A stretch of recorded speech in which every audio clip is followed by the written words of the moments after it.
"You can't help, you're just a singer." The security guard's dismissive words stopped Elvis cold as he rushed toward an elderly man who had collapsed in the front row of the Las Vegas International Hotel. Elvis had been performing Love Me Tender when he noticed the 72-year-old patron clutching his chest and falling to the floor, clearly having a heart attack. Without hesitation, Elvis had jumped off the stage to help, but Chief Security Officer Frank Morrison blocked his path with an outstretched arm and a stern expression. "This is a medical emergency, Mr. Presley. You need to stay back and let the professionals handle this." But Elvis could see that the professionals were nowhere to be found, and the elderly man was turning blue while precious seconds ticked away. What Elvis did next would challenge everything about authority, compassion, and what it really means to be a hero. But to understand why this confrontation would become one of the most significant moments in Las Vegas entertainment history, you need to know about the man who thought rules mattered more than lives. Because this story begins with a security chief who had never learned that sometimes protocol must bow to humanity. It was October 8, 1975, at the Las Vegas International Hotel. Elvis was performing his evening show to a sold-out crowd of 2,200 people. The atmosphere was electric as Elvis moved through his classic repertoire, building toward the emotional centerpiece of his performance. He had just begun the opening notes of Love Me Tender when the crisis struck. In the front row, center section, Harold Wilson was living what should have been one of the best nights of his life. The 72-year-old retired schoolteacher from Bakersfield, California, had saved for 2 years to bring his wife Dorothy to see Elvis perform.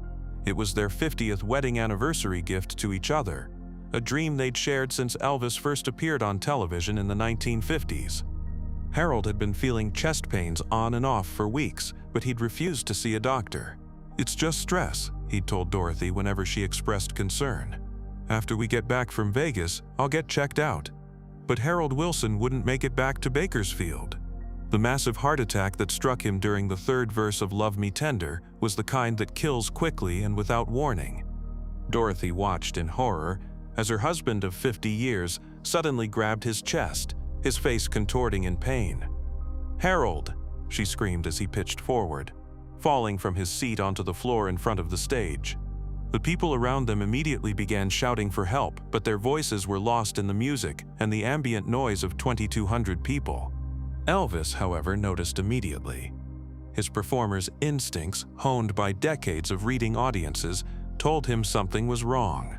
He could see the commotion in the front row, could make out an elderly woman kneeling beside a man on the floor. Without finishing the song, Elvis set down his guitar and stepped toward the edge of the stage. "Folks, we have a medical emergency," Elvis announced, his voice carrying clearly through the arena's sound system. "I need everyone to stay calm while we help this gentleman." The audience fell silent as Elvis jumped down from the stage, his white jumpsuit catching the lights as he moved toward Harold Wilson with obvious urgency. But Frank Morrison had other ideas. Morrison was a 45-year-old former military police officer who had been hired to run security at the International Hotel specifically because of his by-the-book approach to crisis management. He prided himself on following protocol, maintaining order, and never allowing emotions to override procedures. In Morrison's worldview, everyone had their role, and entertainers were meant to entertain, not handle emergencies. "Mr. Presley, stop right there," Morrison commanded, stepping directly into Elvis's path. "This is a medical emergency. You need to return to the stage and let the professionals handle this situation." Morrison's voice carried the authority of someone accustomed to being obeyed without question. Elvis stopped, but his eyes remained fixed on Harold Wilson, who was now unconscious and whose breathing appeared to be growing more labored. "Where are the medical professionals?" Elvis asked urgently. "I don't see any paramedics." "They've been called," Morrison replied curtly.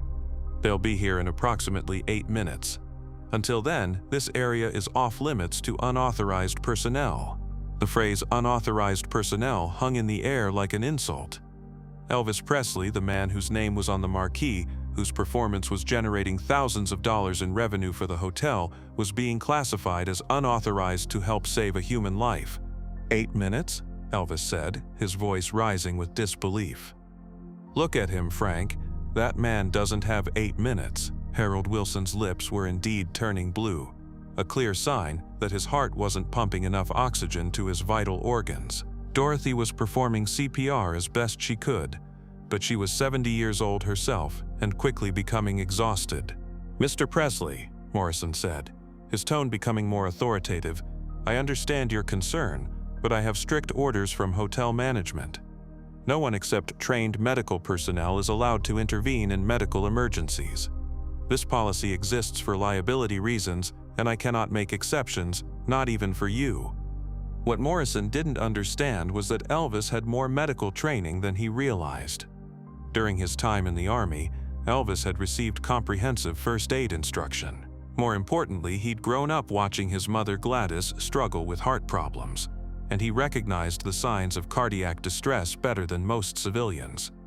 "You can't help, you're just a singer," Morrison said, the dismissive words escaping before he could stop them. The phrase cut through the tension like a blade, and Elvis felt something shift inside him. All his life, people had tried to diminish him, to reduce his worth to his entertainment value. But this wasn't about his ego or his status. This was about a man dying while bureaucracy stood in the way. "Just a singer?" Elvis repeated quietly, his voice carrying a dangerous edge. "Frank, that man over there isn't dying because he needs entertainment. He's dying because he needs help. And right now, I'm the help that's available." Morrison, sensing that his authority was being challenged in front of 2,200 witnesses, doubled down on his position. "Mr. Presley, I am ordering you to return to the stage. If you interfere with this situation, I will have no choice but to have you escorted from the premises." The threat was stunning in its audacity. Frank Morrison was threatening to have Elvis Presley removed from his own concert. The audience, which had been watching this exchange with growing confusion and concern, began to murmur angrily. Some people started shouting at Morrison to let Elvis help. But Elvis remained focused on Harold Wilson, whose condition was clearly deteriorating. Dorothy looked up at Elvis with desperate eyes. "Please," she whispered. "He's all I have. Please help him." In that moment, Elvis made a decision that would define not just the rest of the evening, but the rest of his career. He looked directly at Frank Morrison and said, "Frank, I respect your position and I understand you're trying to do your job, but that man is dying, and I'm not going to stand here and watch it happen because of protocol." Elvis stepped around Morrison, who was so shocked by the act of defiance that he hesitated for a crucial moment.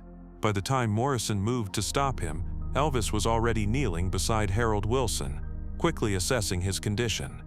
"Dorothy, is it?" Elvis asked the elderly woman gently. When she nodded through her tears, he continued, "You're doing great with the CPR, but you need to rest for a minute. Let me take over." Elvis positioned himself properly and began chest compressions with the rhythm and technique he'd learned in the Army. Morrison, realizing that his authority had been completely undermined in front of thousands of people, made his next critical error. Instead of calling for backup or finding a way to save face, he grabbed Elvis by the shoulder and tried to physically pull him away from Harold Wilson. "That's enough," Morrison shouted. "I said you can't help. Security." The absurdity of the head of security calling for security to remove someone who was trying to save a life was not lost on the audience, who began booing Morrison loudly. Elvis, without stopping his life-saving efforts, looked up at Morrison with steel in his eyes. "Frank, if you put your hands on me again while I'm trying to save this man's life, you and I are going to have a very different kind of problem." The threat was delivered quietly, but it carried unmistakable conviction. Morrison, suddenly realizing that he had escalated a medical emergency into a confrontation with the most famous entertainer in Las Vegas, began to understand that he had made a serious mistake.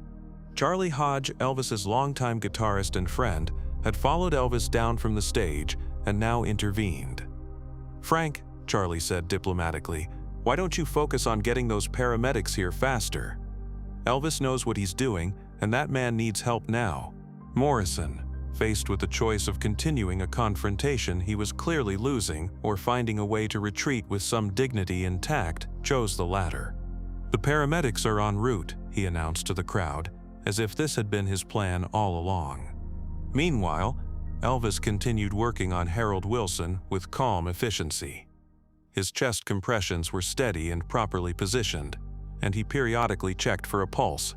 "Come on, Harold," he murmured encouragingly. "Dorothy needs you to fight.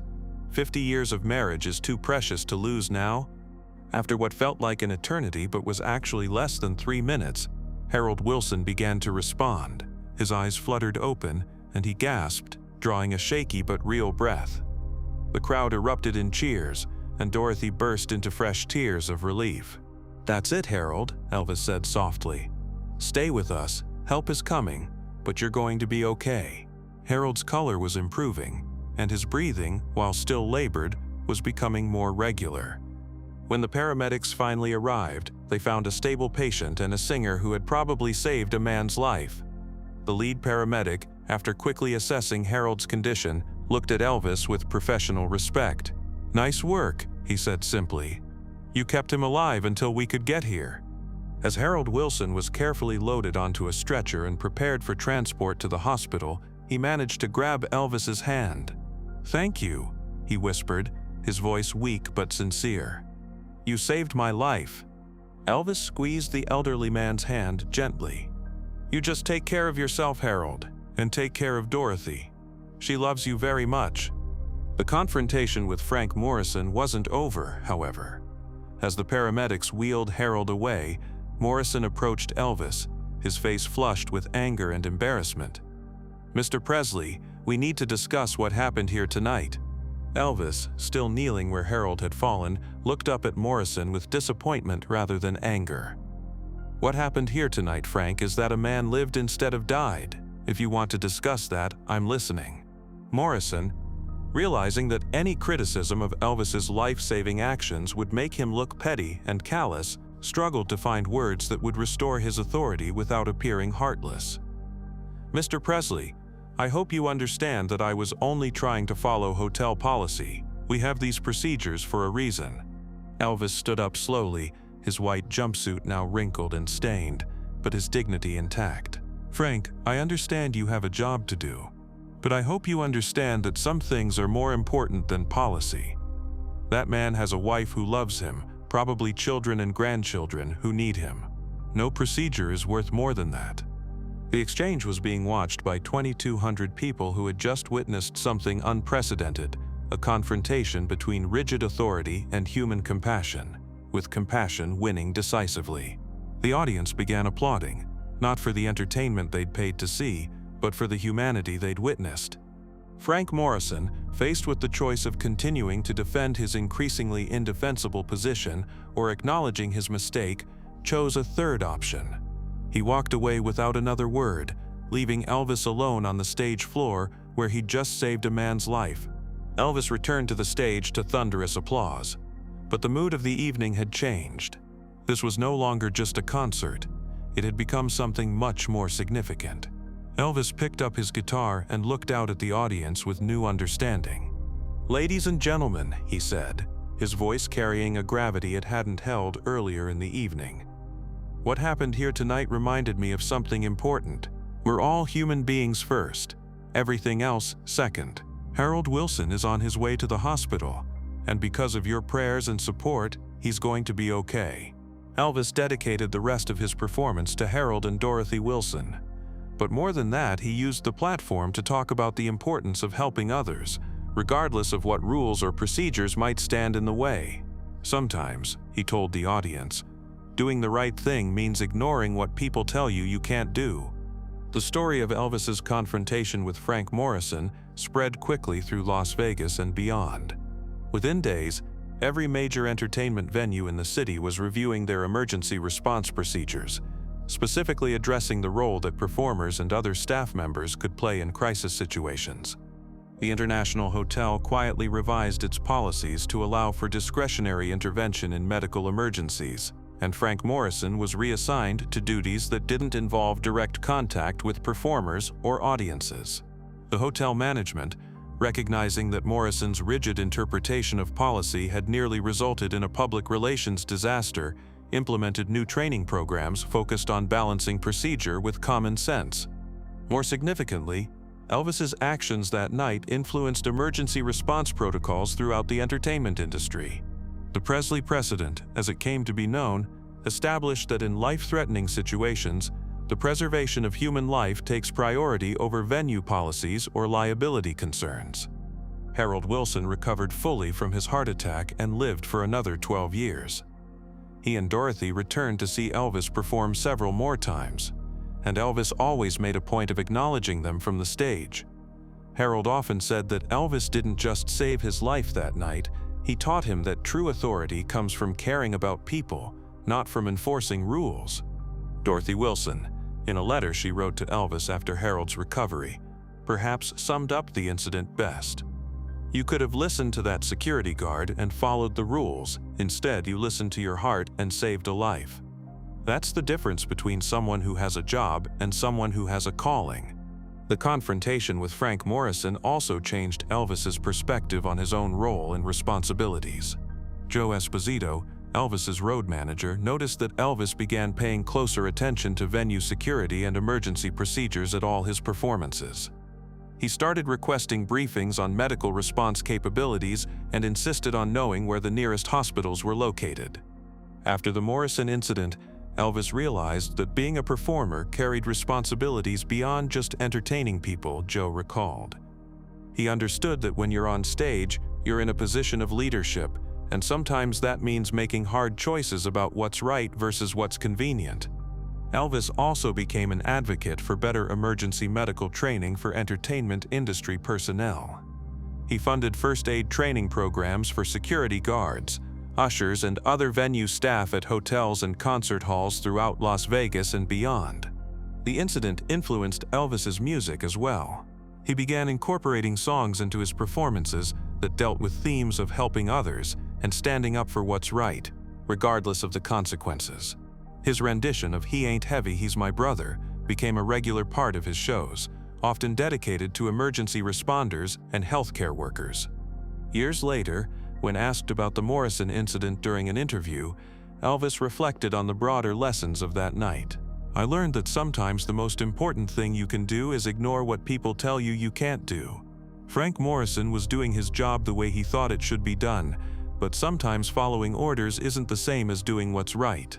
The story of Elvis versus Frank Morrison became a case study taught in management schools and emergency response training programs.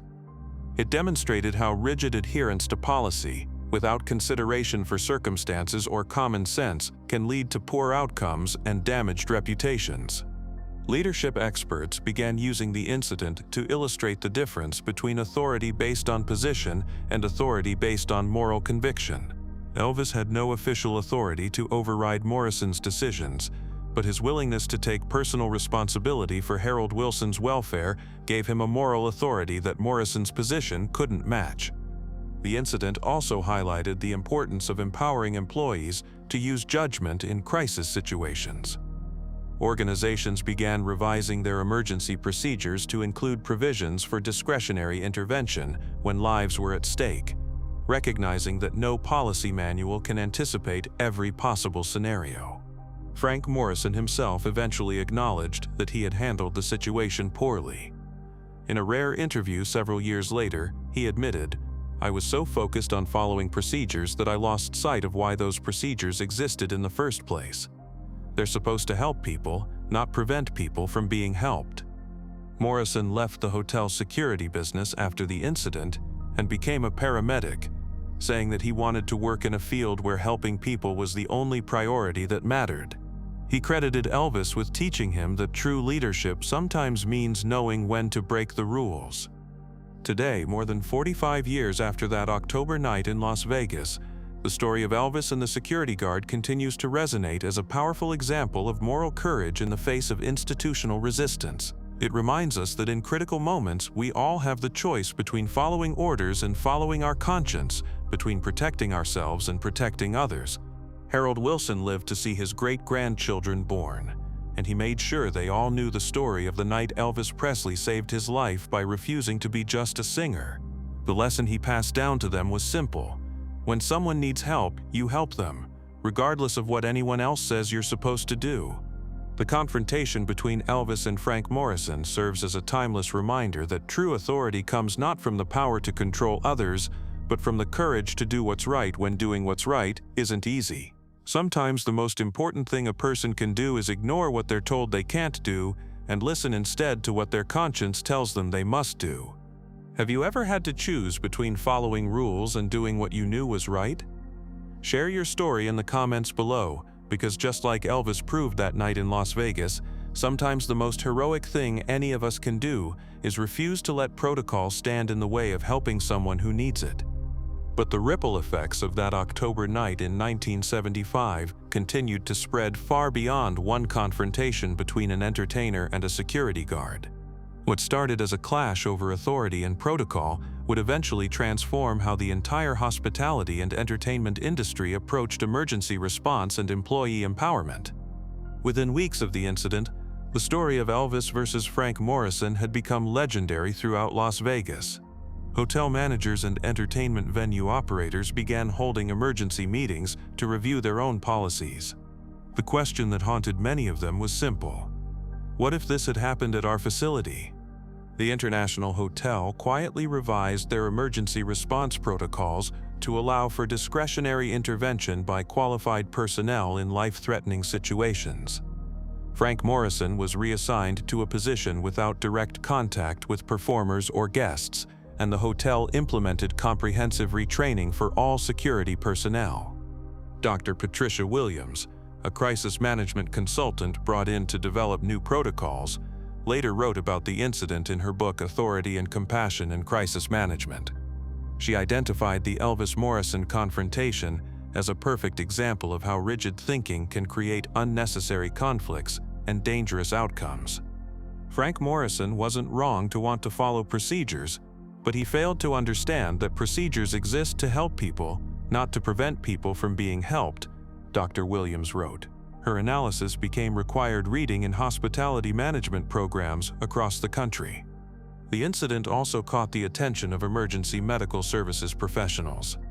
The American Heart Association commissioned a study to determine whether Elvis's intervention had been medically appropriate and effective. The study, published in the Journal of Emergency Medical Services in 1977, concluded that Elvis's actions had been textbook appropriate for the circumstances.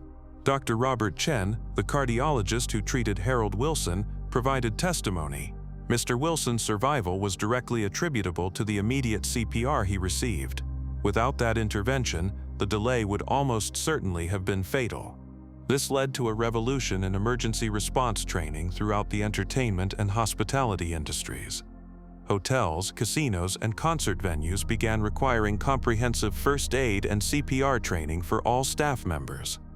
The Elvis Standard established that anyone working in a customer-facing role should be prepared to provide emergency assistance.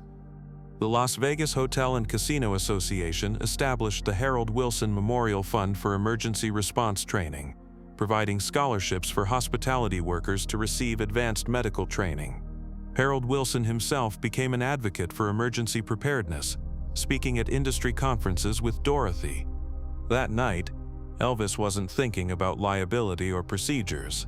Harold would tell audiences. He was thinking about saving a life. That's the kind of thinking we need to encourage in everyone who works with the public. The incident also influenced emergency response protocols in other industries. Airlines reviewed their policies regarding passenger medical emergencies, and retail chains adopted elements of the Elvis Standard, training employees to recognize medical emergencies and take appropriate action. The confrontation became a case study in management and leadership training programs. Professor David Martinez at the Wharton School incorporated the incident into his leadership curriculum. Elvis had no official authority over Frank Morrison, but his willingness to take personal responsibility gave him a moral authority that Morrison's position couldn't override. Frank Morrison's personal journey after the incident became almost as well known as the confrontation itself. His decision to leave hotel security and become a paramedic was widely reported, and his candid acknowledgement of his mistakes earned him respect from those who had initially criticized his actions. Morrison completed EMT training in record time and had a distinguished career in emergency medical services. He often spoke about the Elvis incident at training seminars. "I thought I was protecting people by following procedures, but I learned that procedures are tools to help people, not rules to control people. The entertainment industry also took important lessons from the confrontation. The traditional model of keeping entertainers isolated from audience problems was replaced by a collaborative approach that recognized performers as potential first responders. Many major entertainers began requesting emergency response training as part of their tour preparation. Venue designers incorporated better sight lines between stages and audiences, and sound systems were modified to allow for more effective emergency communications. Elvis himself became a leading advocate for this new approach. He began incorporating emergency preparedness messages into his concerts and funded training programs for entertainment industry workers. The Elvis Presley Foundation, established after his death, continued this work through grants for emergency response training. The incident had a lasting impact on Elvis's personal philosophy and artistic expression. Songs about helping others became more prominent in his performances, and his version of Bridge Over Troubled Water became a signature song dedicated to first responders and Good Samaritans. In interviews during his final years, Elvis frequently referenced the Morrison incident as a turning point. "That night taught me that being famous isn't about having people serve you, it's about being in a position to serve others when they need it most." The incident also influenced Elvis's approach to hiring security personnel. He began insisting that all team members receive medical training and understand that their primary job was protecting people, not enforcing rules. Joe Esposito noticed a significant change in Elvis's attitude toward authority after the incident. Elvis became much more questioning of rules and procedures. He wanted to understand why things were done certain ways, and he wasn't afraid to challenge policies that didn't make sense. In 1995, on the 20th anniversary of Harold Wilson's heart attack, the Las Vegas Review-Journal published a comprehensive retrospective on the incident's long-term impact. The article featured interviews with dozens of people influenced by the confrontation, from emergency medical professionals to business leaders who had revised their crisis management policies. Harold Wilson, 92 years old at the time, reflected on the lasting significance. "Elvis saved my life, but more than that, he taught a lot of people that sometimes doing the right thing means ignoring what people tell you you can't do. That's a lesson the world needed then and still needs now." The story of Elvis, Frank Morrison, and Harold Wilson became more than just an entertainment industry anecdote. It evolved into a powerful parable about moral courage, the proper use of authority, and the responsibility we all have to help others when they need it most. Today, more than 45 years after that confrontation in Las Vegas, the lessons continue to resonate. In a world where people often feel powerless in the face of institutional authority, the story serves as a reminder that individuals can make a difference when they have the courage to act on their convictions. The incident demonstrates that true leadership isn't about enforcing rules or maintaining order. It's about understanding when compassion must override protocol, when human need must take precedence over procedural compliance, and when doing what's right is more important than doing what's safe. Elvis Presley performed thousands of concerts during his career, but many who witnessed the Harold Wilson incident say it was the moment when he stopped being just an entertainer and became something more important, an example of how to live with courage, compassion, and moral conviction.